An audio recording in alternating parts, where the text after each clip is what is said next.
Hello guys, welcome back. If you're trying to adjust the temperature on your Navien Tankless water heater, it's important to do it correctly so you get comfortable hot water without any safety risks. Many users either set the temperature too low and don't get enough heat, or too high, which can lead to unnecessary energy usage and even safety concerns. The best thing is that Navien systems are designed with simple controls that allow you to adjust the temperature easily once you know where to look. Whether you're using the front panel or a controller, the process is quick and straightforward.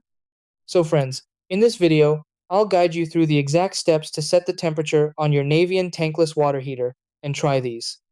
Step 1. Turn on the water heater and ensure it has power. Step 2. Locate the control panel on the front of the unit. Step 3. Press the up or down buttons to adjust the temperature. Step 4. Set the desired temperature level carefully. Step 5. Wait for the system to apply the new setting. Step 6. Turn on a hot water tap and confirm the temperature,